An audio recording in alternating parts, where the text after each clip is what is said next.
إن الحمد لله نحمده ونستعينه. أعوذ بالله من شرور أنفسنا وسيئات أعمالنا. من يهده الله فلا مضل له ومن يضلل فلا هادي له. وأشهد أن لا إله إلا الله وحده لا شريك له وأشهد أن محمدا عبده ورسوله.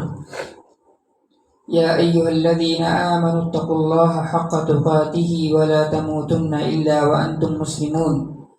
يا أيها الناس اتقوا ربكم الذي خلقكم من نفس واحدة وخلق منها زوجها وبث منهما رجالا كثيرا ونساء واتقوا الله الذي تساءلون به والأرحام إن الله كان عليكم رقيبا. يا أيها الذين آمنوا اتقوا الله وقولوا قولا سديدا يصلح لكم أعمالكم ويغفر لكم ذنوبكم ومن يطع الله ورسوله فقد فاز فوزا عظيما. أما بعد فإن خير الحديث كتاب الله وخير الهدي هدي محمد صلى الله عليه وسلم وشر الأمور محدثاتها وكل محدثة بدعة وكل بدعة ضلالة وكل ضلالة في النار. أعوذ بالله من الشيطان الرجيم. بسم الله الرحمن الرحيم.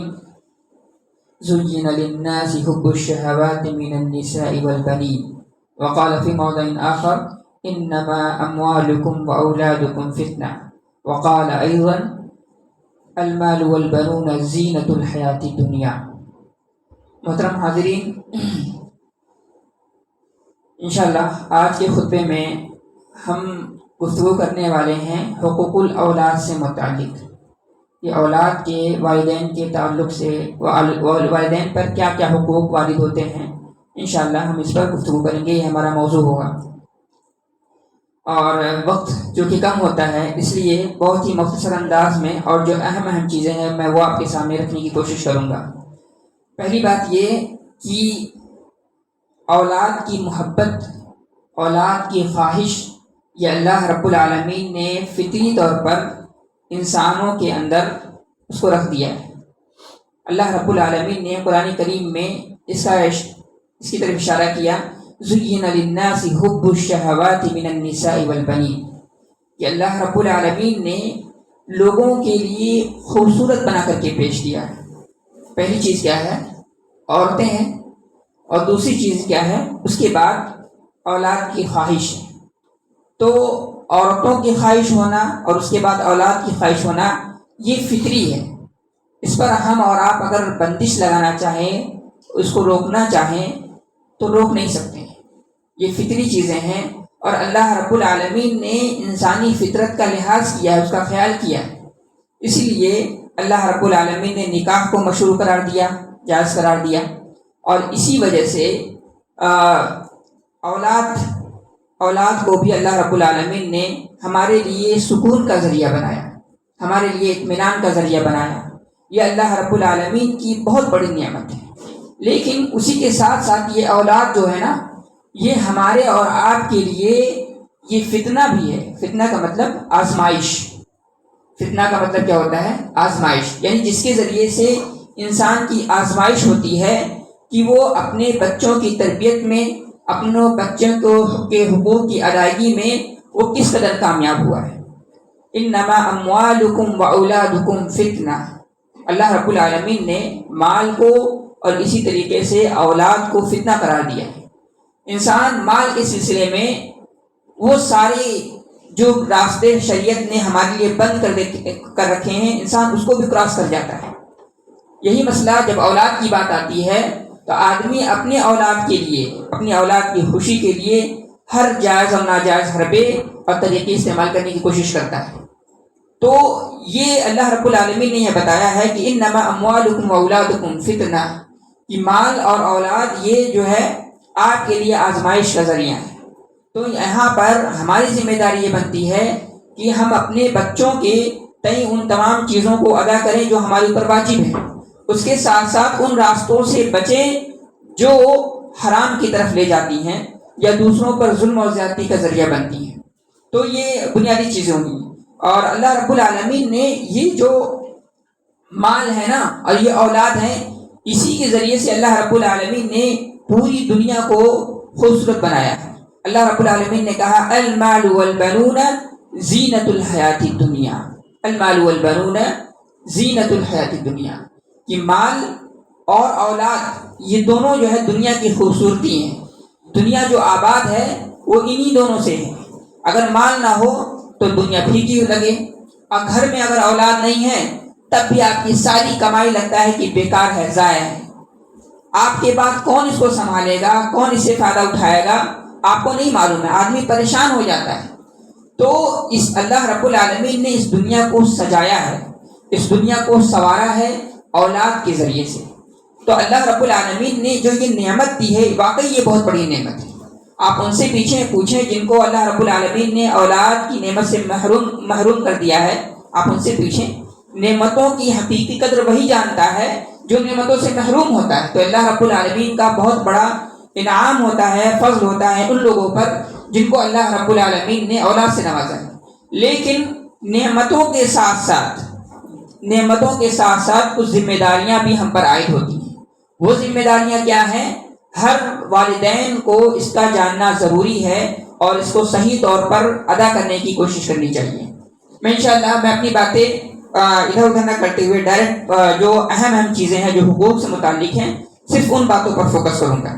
پہلی چیز یہ ہے، جو بنیادی چیز ہے کہ اولاد کے لیے کا جو سب سے بڑا حق ایک والدین کے اوپر عائد ہوتا ہے، وہ آپ اپنے بچوں کے لیے ایک اچھی ماں کا انتخاب کریں۔ اللہ کے نبی صلی اللہ علیہ وسلم فرماتے ہیں کہ الدنیا کلھا متاع، کہ پوری کی پوری دنیا یہ فائدہ اٹھانے کی چیز ہے، ساز و سامان ہے۔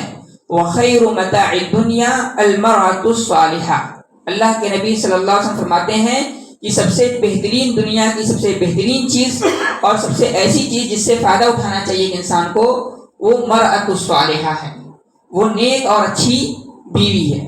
تو والدین کے یعنی بچوں کا سب سے اہم اور بنیادی حق ہم پر یہ عائد ہوتا ہے کہ ہم ان کے لیے ایک اچھی ماں کا انتخاب کریں۔ یہ پہلی ذمہ داری ہے۔ بعض علماء نے اس کو یہ کہا ہے کہ اولاد کے دنیا میں وجود میں آنے سے پہلے جو آپ پر اولاد کے تئیں حق وارد ہوتا ہے وہ یہی ہے کہ ایک اچھی ماں کا اپنے بچوں کے لیے انتخاب ہونا چاہیے، یہ ضروری ہے۔ اس کے بعد ہم آگے بڑھتے ہیں۔ اب اولاد جو دنیا میں آ گئی ہے تو دوسری چیز جو سب سے اہم ہے، ضروری ہے، جو ہم پر واجب ہے، اور اگر ہم اس میں کوتاہی کرتے ہیں تو ہم گناہگار ہوں گے، وہ ہے رضاعت، حق رضاعت۔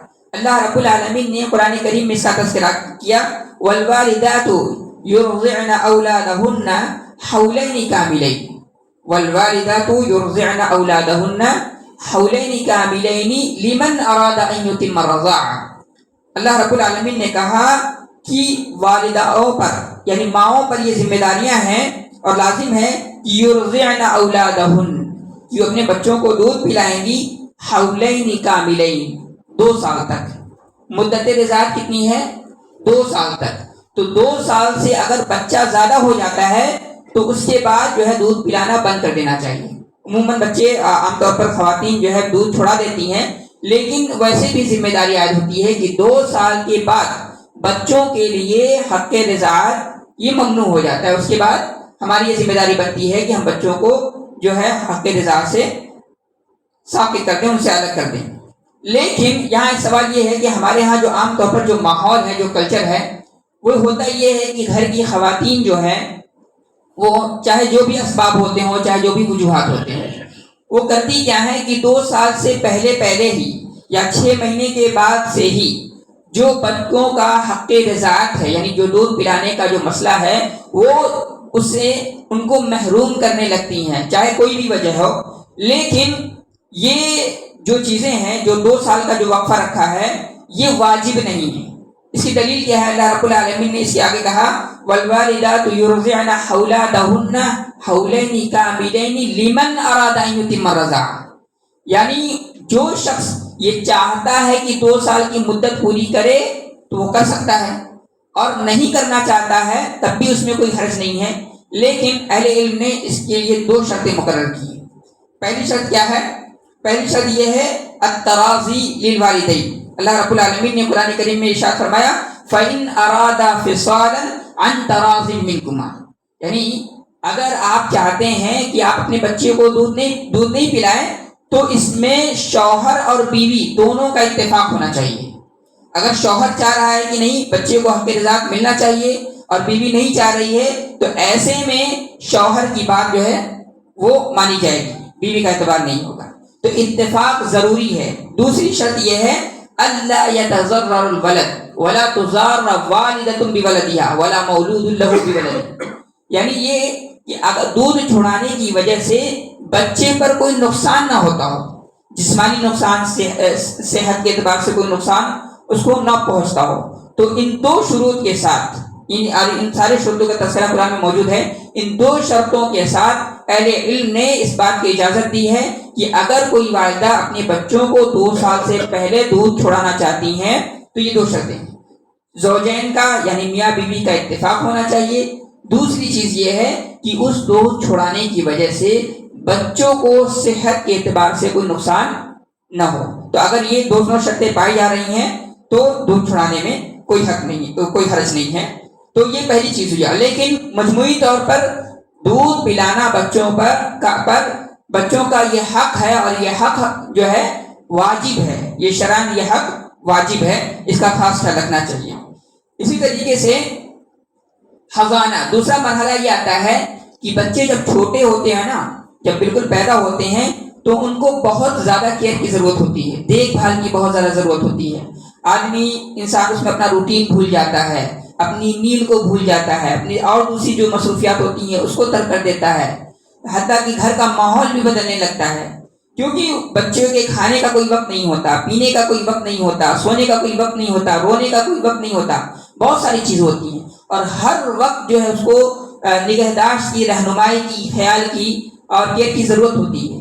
تو اللہ رب العالمین نے اس کو بھی، جو کہ بچہ چھوٹا ہوتا ہے وہ اپنے طور پر نہ کھا سکتا ہے، نہ پی سکتا ہے، کچھ بھی نہیں کر سکتا ہے، ہر چیز میں وہ دوسروں کا محتاج ہوتا ہے، تو ایسے میں اللہ رب العالمین نے بچوں کی رعایت میں، تو یہ بچوں کا حق ہے، اس کو شریعت حضانت سے تعبیر کرتی ہے، یعنی یہ کہ مکمل طور پر اس کی رہنمائی کرنی چاہیے۔ اب یہ حضانت کیا ہے، اس کے بارے میں کہتے ہیں الحضانت هي حفظ من لا يستقل بأموره اور وتربیت بما یصلحہ، یعنی آپ بچے کو اس وقت تک محفوظ رکھیں گے، اس وقت تک اس کا دھیان کر رکھیں گے جب تک بچہ اپنے سارے کاموں کو خود نہ کرنے لگے، اور پھر کہہ رہے ہیں وَتَرْبِيَتُهُ بِمَا يَصْلُحُ، اور ان چیزوں سے اس کی تربیت کی جانی چاہیے جو بچے کے لائق اور مناسب ہے، یعنی ایسی آپ تربیت میں ایسی چیزیں نہ شامل کیجئے، چاہے کھانے کے سے اس کا تعلق ہو، یا پینے سے اس کا تعلق ہو، یا رہائش سے اس کا تعلق ہو، جو بچے کو نقصان پہنچاتا ہے۔ تو تربیت میں اس بات کا خاص خیال رکھنا ہے کہ تربیت کے نام پر ہم بچے کو کوئی ایسی چیز تو نہیں دے رہے ہیں جو بچے کو نقصان پہنچاتی ہے، یا بعد میں جا کر کے جسمانی یا اخلاقی اعتبار سے اس کے لیے نقصان کا ذریعہ بنتی ہے۔ تو یہ حضانت کا مفہوم ہوا۔ اس کے بعد یہ ہے، اس کی علماء نے کچھ شرطیں مقرر کی ہیں۔ پہلی شرط کیا ہے؟ الحضانہ، پہلی شرط یہ ہے، اور یہ سلسلہ جو ہے بلوغت کی حد، یعنی جب تک بچہ بالغ نہیں ہو جاتا، یہاں تک کہ وہ سمجھنے بوجھنے لائق نہیں ہو جاتا، اپنے فیصلے وہ خود نہیں کر پاتا ہے ساری چیزوں میں، تب تک یہ سلسلہ چلتا رہتا ہے، اور یہ والدین پر واجب ہے۔ شریعت نے اس کے لیے کچھ شروط مقرر کیے ہیں۔ پہلی شرط کیا ہے؟ العقل، یعنی جو اس ذمہ داری کو نبھاتا ہے وہ سمجھدار ہونا چاہیے۔ دوسری چیز یہ کہ الامانۃ فی الدین، مثلا اگر والد جو تربیت کی ذمہ داری جن کی ہے وہ دین میں قائم ہے، مطلب امانہ فی الدین کا مطلب یہ ہے کہ وہ خاتون کوئی ایسا کام کرتی ہے جیسے مثال کے طور پر زنا کرتی ہو، یا یہ کہ فحاشی یا شراب پیتی ہو، تو ایسے لوگوں پر بچے کی ذمہ داری عائد نہیں ہوتی ہے، کیوں؟ ممکن ہے کہ وہ اس کا اثر بھی بچے پر پڑے گا۔ تو دوسری شرط یہ ہے حضانت کے لیے، تربیت کے لیے، وہ یہ ہے کہ الامانۃ فی الدین، آپ اپنے بچے کو کسی ایسے شخص کے حوالے نہیں کر سکتے، کسی ایسے خاتون کے حوالے سے جو بد اخلاق ہو یا دینی اعتبار سے اس کے اندر کمی پائی جاتی ہو، پھر اور ایسی کمی کی بعد میں جو ہے اس کا اثر بچے پر پڑے۔ تو یہ دوسری شرط ہے۔ تیسری شرط ہے القدرت علی قیام بشأن المحزون، یعنی حضانت کا تعلق، بچوں کی دیکھ بھال کا تعلق وہ کرے گا جو شخص یا جو خاتون ان تمام امور کو انجام دے سکتی ہے۔ ہم کسی ایسے خاتون کے حوالے نہیں کر سکتے جو ان تمام ذمہ داریوں کو اچھے سے نہیں نبھا سکتی ہے۔ تو اسی لیے میں نے کہا تھا نا کہ جب سب سے پہلی ذمہ داری یہ ہوتی ہے ہم پر بچوں کے حوالے سے یہ ایک اچھی ماں کا انتخاب، یہ بہت ضروری چیز ہے، تو یہ اس میں آتا ہے۔ چوتھی شرط یہ ہے الاقامۃ فی بلد المحظون، یعنی یہ حضانت یعنی پرورش کی ذمہ داری اس ماں کی، اس شخص کی ہوگی جو بچے کے ساتھ موجود ہو، یعنی بچہ یہاں ہے وہ کہیں اور ہیں یا کسی اور جگہ ہے تو ایسے شخص کے حوالے بھی نہیں کیا جا سکتا۔ اسی طریقے سے اور یہاں پر یہ بھی دھیان رہے کہ آخری شرط ہے اللہ تکون الانثی زوجا للاجنبی، یعنی اگر وہ خاتون جو آپ کی بیوی ہے اگر آپ سے وہ طلاق لے لیتی ہے تو ایسی صورت میں وہ دوسرے سے شادی کر لیتی ہے تو شادی کرنے کے بعد بھی وہ اس بچے کی پرورش کا حق نہیں رکھے گی۔ جب تک شادی نہیں ہوئی ہے تب تک تو وہ حق رکھے گی، لیکن جیسے ہی شادی اس کی ہو گئی اس کے بعد وہ پرورش کا حق نہیں رکھتی ہے۔ اللہ کے نبی صلی اللہ علیہ وسلم کے تعلق سے نے اس سلسلے میں کہا کہ ان امرأۃ قالت یا رسول اللہ، ایک عورت نے کہا اے اللہ کے رسول صلی اللہ علیہ وسلم ان ابنی ھذا کان بطنی لہ وعاء، کہ اے اللہ کے رسول یہ میرا بچہ ہے اور میرا پیٹ جو ہے نا میرے بچے کے لیے ایک برتن ہے۔ پھر کہتے ہیں وثدی لہ سقاء، اور میرا سینہ میرے بچے کی سیرابی یعنی غذا کا ذریعہ بنتا ہے۔ وحجری لہ حواء، اور میری گود جو ہے نا میرے بچے کے لیے جائے قرار ہے، جہاں پر بچہ اطمینان سے سوتا ہے اور ہر اعتبار سے اپنے آپ کو محفوظ پاتا ہے۔ پھر کہتے ہیں وَإِنَّ أَبَاهُ طَلَّقَنِي وَأَرَادَ أَن يَنتَزِعَهُ مِنِّي، اور اس بچے کا جو والد ہے اس نے مجھے طلاق دے دی ہے اور وہ چاہتا ہے کہ وہ مجھ سے بچے کو چھین لے۔ اللہ کے نبی صلی اللہ علیہ وسلم کہا فقال لها، اللہ کے نبی صلی اللہ علیہ وسلم نے کہا کہ انت احق به ما لم تنکحی، کہ تم اپنے بچے کی پرورش کا سب سے زیادہ حقدار ہو ما لم تنکحی، یہاں تک کہ تم دوسرے کسی سے نکاح کر لو۔ تو اس حدیث سے یہ پتہ چلتا ہے کہ عورت طلاق کے بعد بھی بچے کی پرورش کا سب سے زیادہ حقدار ہوگی، الا یہ کہ کسی دوسرے سے وہ نکاح کر لے۔ تو یہ بات ہمارے سامنے آئی۔ اسی طریقے سے اس سے متعلق ایک اور روایت ہے، اس روایت میں ہے کہتے ہیں ان امرأۃ جاءت الى رسول اللہ صلی اللہ علیہ وسلم، ایک عورت اللہ کے رسول صلی اللہ علیہ وسلم کے پاس آئی، یہ دوسری حدیث ہے اس سے متعلق نہیں ہے۔ پھر کہتی ہے فقالت فداک ابی و امی، اس نے کہا اے اللہ کے رسول صلی اللہ علیہ وسلم میرے ماں باپ آپ کے قربان جائیں، ان زوجی یرید ان یذهب بابنی، اور میرا شوہر چاہتا ہے کہ وہ میرے بچے کو اپنے ساتھ لے جائے، یعنی اس کو طلاق دے چکا تھا اور وہ چاہتا تھا کہ بچہ باپ کے ساتھ رہے۔ پھر کہتے ہیں وقد نفعنی، حالانکہ بچہ مجھے فائدہ پہنچاتا ہے، یعنی بچہ اس عمر کو پہنچ چکا تھا کہ ماں کے کاموں میں وہ ہاتھ بٹانے لگا تھا۔ پھر کہتی ہیں وسقانی من بئر ابی عنبہ، اور ابی عنبہ کا ایک وہ تھا کنواں، وہاں سے وہ پانی لے کر کے بھی آتا ہے اور ماں کو پلاتا ہے، یعنی چھوٹے موٹے کام وہ کرنے لگا تھا۔ پھر کہتے ہیں فجاء زوجھا، تو اس بچے کا شوہر، اس بچے کا والد جو آیا اور وقال، اس نے کہا من یخاصبنی فی ابنی، کون میرے بچے کے سلسلے میں مجھ سے جھگڑا کرے گا، مجھ سے لڑائی کرے گا۔ فقال یا غلام، تو اللہ کے رسول صلی اللہ علیہ وسلم نے بچے کو بلایا اور کہا اے بچے ھذا ابوک وھذا امک، یہ تمہاری ماں ہے اور یہ تمہارے والد ہیں، اور کہا فخذ بید ایہما شئت، اور تم جس کو چاہو اس کے ساتھ رہ سکتے ہو۔ تو اس کے بعد میں ہے اس حدیث کے اس کے بعد میں ہے کہ فأخذ بید امہ، بچے نے اپنی ماں کے ہاتھ کو پکڑا، فانطلقت بہ، اور ماں بچے کو لے کر کے چلی گئی۔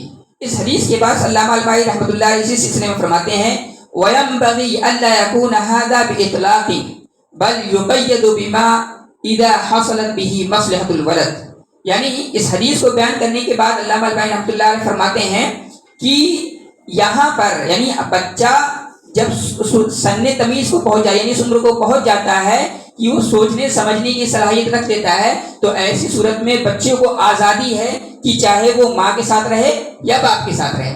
لیکن اس حدیث کو بیان کرنے کے بعد علامہ البانی نے جو بات کہی ہے وہ بہت اہم ہے، وہ یہ ہے کہ ہم مطلب صرف اس حدیث کی بنیاد پر ہم یہ اجازت نہیں دے سکتے کہ بچہ باپ کے ساتھ جائے یا بچہ ماں کے ساتھ رہے۔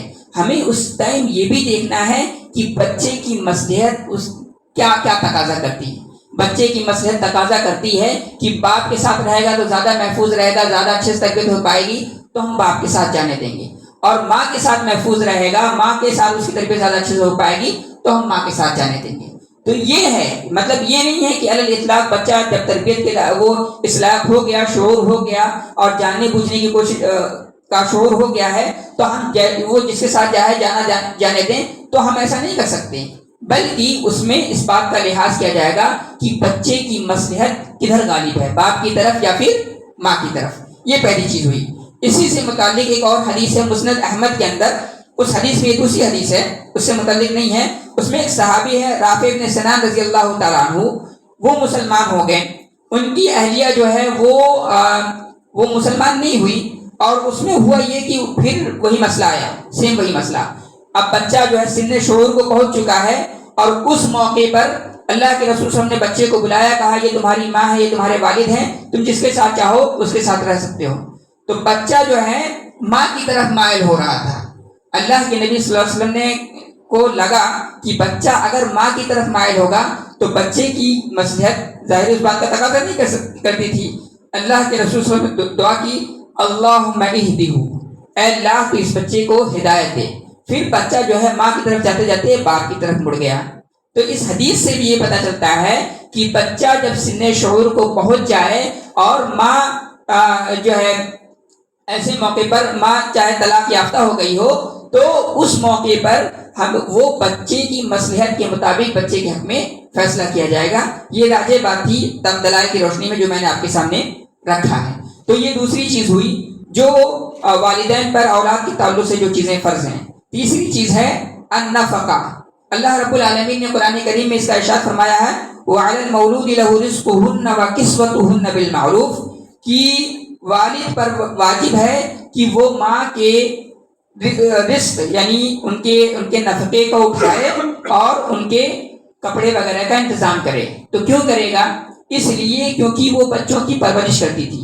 اور دوسری آیت میں ہے وَأُولَاتُ الْأَحْمَالِ أَجَلُهُنَّ وَإِن كُنَّ أُولَاتِ حَمْلٍ فَأَنفِقُوا عَلَيْهِنَّ۔ اس آیت میں اللہ رب العالمین نے کہا کہ اگر بیویاں جو ہیں حالت حمل میں ہیں تو ایسی صورت میں والدین پر ذمہ داری عائد ہوتی ہے کہ وہ ان پر خرچ کریں۔ والد پر ذمہ داری ہوتی ہے کہ وہ اپنی بیویوں پر خرچ کریں۔ خرچ کرنے کی وجہ کیا ہے؟ خرچ کرنے کی وجہ یہ ہے کیونکہ ان کی بیوی حمل سے، ان کے پیٹ میں ان کا بچہ ہے یا پھر بچی ہے۔ تو اس حدیث سے اہل علم نے یہ نقطہ نکالا ہے کہ جس طریقے سے بیوی پر خرچ کرنے کی بات کی جا رہی ہے بچے کی وجہ سے، تو ظاہر ہے جب بچہ وجود میں آئے گا تو ایسی صورت میں بچے کے خرچ کی بھی ذمہ داری کس پر ہوگی؟ والد پر ہوگی۔ اسی سے اور واضح ایک حدیث ہے، حضرت ہند بنت عتبہ رضی اللہ تعالیٰ عنہ کہتی ہیں، یا رسول اللہ ان ابا سفیان رجل شحیح، اے اللہ کے رسول میرے جو شوہر ہیں ابو سفیان رضی اللہ تعالیٰ عنہ یہ کنجوس آدمی ہیں، وہ خرچ نہیں کرتے ہیں، بخیل آدمی ہیں۔ پھر وہ کہتے ہیں وَلَيْسَ يُعْطِينِي مَا يَكْفِينِي وَوَلَدِي، اور مجھے اتنا نہیں دیتے ہیں کہ جو میرے لیے اور میرے بچوں کے لیے کافی ہو جائے۔ اللہ کے نبی صلی اللہ علیہ وسلم فرماتے ہیں، کہتے ہیں کہ إِلَّا مَا أَخَذْتُ مِنْهُ وَهُوَ لَا يَعْلَمُ، لیکن میں کیا کرتی ہوں جب وہ نہیں جانتے نہیں دیکھ رہے ہوتے تو میں ان کی جیب سے کچھ پیسے اضافی نکال لیتی ہوں تاکہ میں اپنے خرچ کو پورا کر سکوں اور بچوں کے خرچ کو بھی پورا کر سکوں۔ اللہ کے نبی صلی اللہ علیہ وسلم نے کہا خُذُوا مَا يَكْفِيكِ وَوَلَدِكِ بِالْمَعْرُوفِ، اللہ کے نبی صلی اللہ علیہ وسلم فرماتے ہیں کہ تم اپنے لیے اور اپنے بچے کے لیے لے سکتی ہو۔ تو اس حدیث سے یہ پتہ چلتا ہے کہ بچوں کی ذمہ داری کس پر ہے؟ بچوں کے نفقے کی ذمہ داری والدین پر ہے۔ لیکن اس سلسلے میں اہل علم نے کچھ شروط مقرر کیے ہیں۔ پہلی شرط یہ ہے ان یکون محتاجا، بچہ جو ہے وہ محتاج ہونا چاہیے۔ جب تک بچہ بالغ ہونے کے باوجود بھی اگر بچہ محتاج ہے اور والدین کے پاس پیسہ ہے، مالدار ہیں، تو والدین کی ذمہ داری ہے کہ وہ بچے کا پورا خرچہ اٹھاتے رہیں گے۔ حتیٰ آج کے زمانے میں تو جب تک اس کی نوکری نہیں لگ جاتی، بعض اہل علم نے یہاں تک کہی ہے کہ کم سے کم بچہ گریجویشن کر لے، گریجویشن کے بعد نوکری ملتی ہے کم سے کم، تو گریجویشن تک والدین کی ذمہ داری ہوتی ہے کہ ان کا پورا نفقہ و خرچ اٹھائیں گے آج کے زمانے کے حساب سے۔ بعض اہل علم نے یہ رائے ظاہر کی ہے۔ بہرحال اس میں تفصیل ہے، میں اس طرف نہیں جانا چاہتا۔ دوسری چیز یہ ہے ان یکون المنفق موسرا، دوسری شرط یہ ہے کہ والدین کا مالدار ہونا ضروری ہے، ان کے پاس پیسہ ہوگا تب تو خرچ کریں گے نا۔ تو اور کبھی کبھار ایسا ہوتا ہے کہ چھوٹے بچہ جو آتا ہے وجود میں، دنیا میں وجود میں آتا ہے نا، تو اس کو وراثت کے ذریعے سے بہت سارا مال ہوتا ہے، تو ایسی صورت میں والدین پر اس پر خرچ کرنا یہ واجب نہیں ہے۔ تو یہ تیسری شرط ہوئی جو میں نے آپ کے سامنے ذکر کیا ہے۔ چوتھی شرط، 1 منٹ کے اندر میں اپنی بات ختم کروں گا، ختنہ کرنا یہ واجب ہے، اور اللہ کے نبی صلی اللہ علیہ وسلم نے اس سلسلے میں کہا خمس من الفطرہ، 5 چیزیں فطرت میں سے ہے، اور ان میں سے ایک چیز کا ذکر کیا ہے ختنہ یہ بچوں کے حق میں واجب ہے، اور عورتوں کے حق میں یہ مستحب ہے، ضروری نہیں ہے، اور وقت نہیں ہے انشاءاللہ میں تفصیل سے ذکر کرتا۔ اور آخری جو 2 حقوق عائد ہوتے ہیں وہ تعلیم ہے اور تربیت ہے، تعلیم اور تربیت ہے۔ تعلیم میں دنیاوی تعلیم بھی داخل ہے۔ شیخ عثیمین رحمۃ اللہ علیہ اس کو فرض کفایہ کہتے ہیں، فرض کفایہ کہتے ہیں، یعنی کم سے کم آج کے زمانے میں اتنا تعلیم، دنیاوی تعلیم حاصل کرنا ضروری ہے جس سے وہ سماج اور سوسائٹی میں سروائیو کر سکے۔ تو اس اعتبار سے دنیاوی تعلیم حاصل کرنا یہ بھی ضروری ہے، یہ بھی اہم ہے۔ اور بسا اوقات میں آپ کو بتاؤں، 1 منٹ کے اندر میں اپنی بات ختم کروں گا، کہ بسا اوقات دنیاوی تعلیم بھی ہم پر واجب ہو جاتا ہے۔ دینی تعلیم تو واجب ہے، اس میں کوئی شک نہیں ہے۔ وہ کیسے؟ جیسے مثال کے طور پر میڈیکل کے شعبے میں خواتین کے مسائل کو لینے آپ، اس میں ہماری حصہ داری بہت زیادہ نہیں ہے، اور ہماری عورتیں جو ہے غیر مسلموں کے پاس جاتی ہیں، یا لیڈیز ڈاکٹر ہر جگہ میسر نہیں ہوتی ہیں، تو جینٹس ڈاکٹر کے پاس جانا ہوتا ہے، ان کو اپنا صدر کھولنا پڑتا ہے۔ تو اب ظاہر ہے ایسی ضرورت کو پوری کرنے کے لیے میڈیکل کی تعلیم حاصل کرنا اور اپنے بچوں کو سکھانا یہ ضروری ہو جاتا ہے، فرض ہو جاتا ہے بعض حالات میں۔ تو بعض حالات میں دنیاوی تعلیم بھی یہ واجب ہو جاتے ہیں، تو صرف دینی تعلیم کے چکر میں نہ پڑیں، بلکہ ہماری یہ کوشش ہونی چاہیے کہ ہم دینی تعلیم کے ساتھ ساتھ دنیاوی تعلیم پر بھی توجہ دیں۔ وقت ختم ہو گیا، میری باتیں بھی ختم ہو گئیں، حالانکہ باتیں اس پر اور تفصیل سے کہی جا سکتی تھی۔ تو یہ 5 حقوق تھے جن کا میں نے آپ کے سامنے تذکرہ کیا ہے، اور انشاءاللہ اللہ تعالیٰ نے کبھی توفیق دی تو بچوں کی تعلیم اور تربیت کے حوالے سے بہت تفصیل سے گفتگو کروں گا۔ وآخر دعوانا الحمدللہ رب العالمین۔